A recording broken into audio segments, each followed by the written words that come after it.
Hi, in today's autumn squirrel painting, I'm going to show you some brushes and easy techniques to paint realistic fur. We're going to paint a blurry background by just mixing a few autumn colours together on the canvas. I'm using a 1.5 inch brush for this, but you could use any large flat or filbert brush that you have.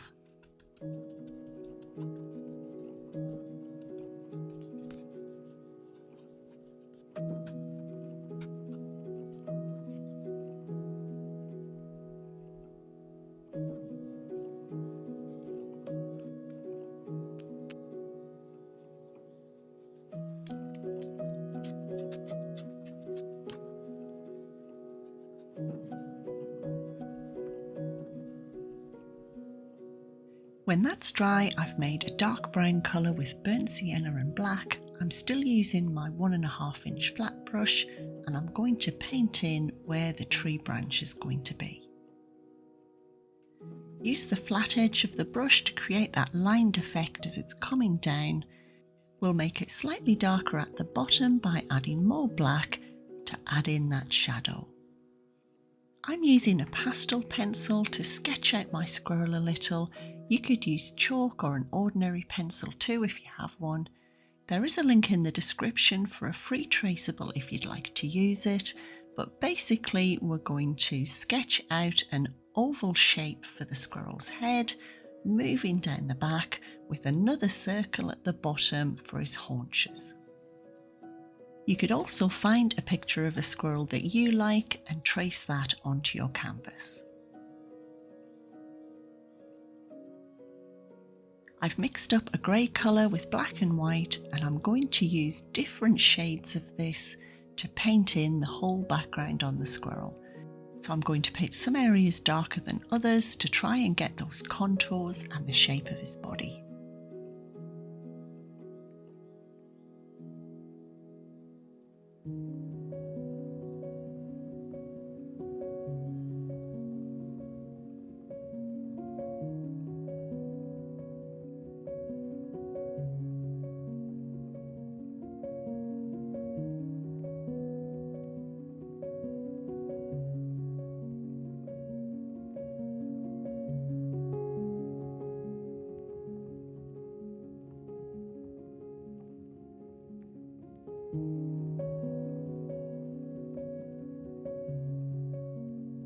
For me, it always seems to work well to start with the eye and the face and work my way outwards.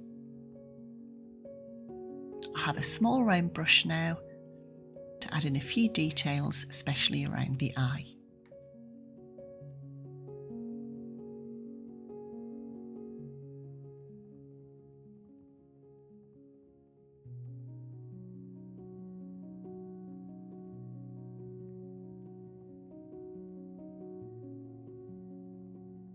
You can start painting in the fur with a rake brush if you have one, but I have some of these old firm hog bristle brushes with a lot of the hairs missing. There's a few gaps in between, as you can see, and these are also perfect for painting fur.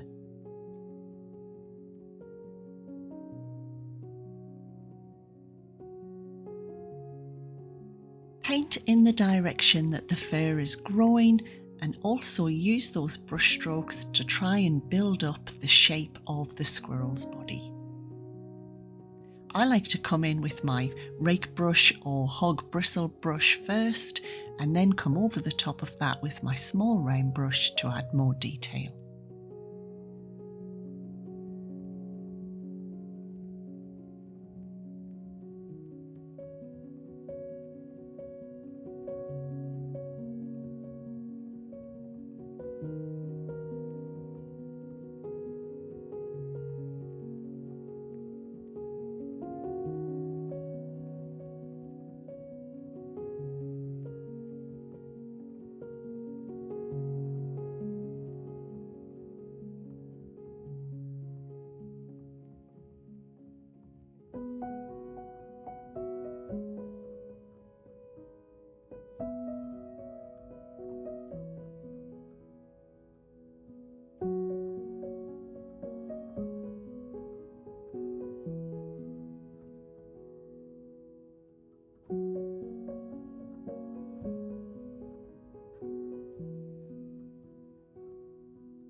don't want any harsh lines on the squirrel's tail, so I'm coming in with my hog bristle brush again, really working that paint into the canvas to soften up all of the edges.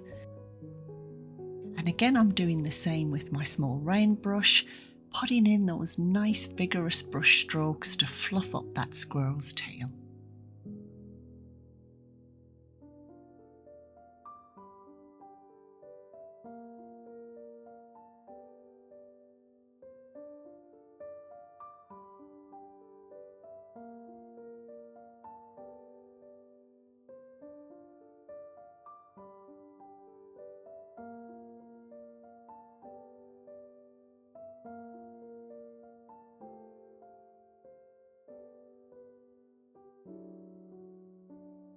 When painting the bark on the tree branch, use black first to pick out some shadow areas on the bark. Then you can come over the top with a really nice greeny grey colour. I've used my grey with a little sap green just to pick out those few highlights on the bark.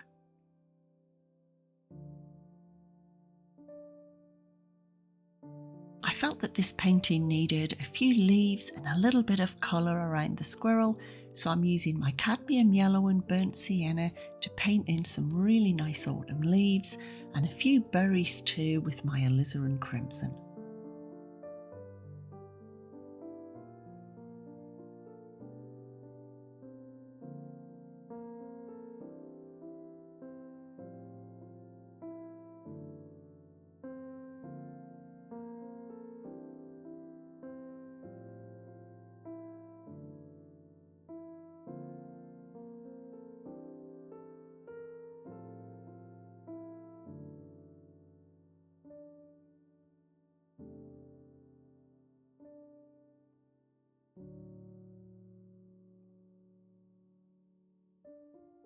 A liner brush is going to give us some really nice finishing touches and fine details.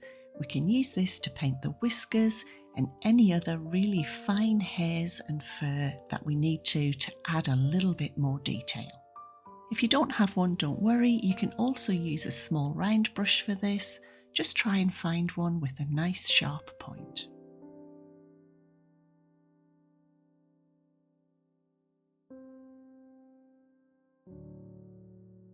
I really hope you've enjoyed painting with me today. If you have, hit that like button for me, it really does help, and I'll see you next time.